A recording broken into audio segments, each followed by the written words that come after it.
Genesis chapter 2. So the heavens and the earth and everything in them were completed. On the seventh day, God had completed his work that he had done, and he rested on the seventh day from all his work that he had done. God blessed the seventh day and declared it holy, for on it he rested from all his work of creation. Man and woman in the garden. These are the records of the heavens and the earth, concerning their creation. At the time that the Lord God made the earth and the heavens, no shrub of the field had yet grown on the land, and no plant of the field had yet sprouted, for the Lord God had not made it rain on the land, and there was no man to work the ground. But mist would come up from the earth and water all the ground. Then the Lord God formed the man out of the dust from the ground, and breathed the breath of life into his nostrils, and the man became a living being. The Lord God planted a garden in Eden, in the east, and there he placed the man he had formed.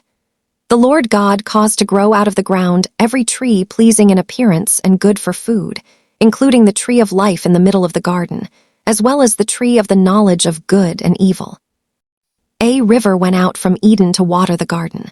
From there, it divided and became the source of 4 rivers. The name of the first is Pishon, which flows through the entire land of Havilah, where there is gold. Gold from that land is pure, bdellium and onyx are also there. The name of the second river is Gihon, which flows through the entire land of Cush. The name of the third river is Tigris, which runs east of Assyria. And the fourth river is the Euphrates.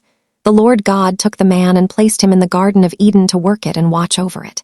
And the Lord God commanded the man, "You are free to eat from any tree of the garden, but you must not eat from the tree of the knowledge of good and evil, for on the day you eat from it, you will certainly die." Then the Lord God said, "It is not good for the man to be alone. I will make a helper corresponding to him." The Lord God formed out of the sky and brought each to the man to see what he would call it. And whatever the man called a living creature, that was its name. The man gave names to all the livestock, to the birds of the sky, and to every wild animal. But for the man no helper was found corresponding to him. So the Lord God caused a deep sleep to come over the man, and he slept. God took one of his ribs and closed the flesh at that place. Then the Lord God made the rib he had taken from the man into a woman and brought her to the man. And the man said, "This one at last is bone of my bone and flesh of my flesh. This one will be called woman, for she was taken from man.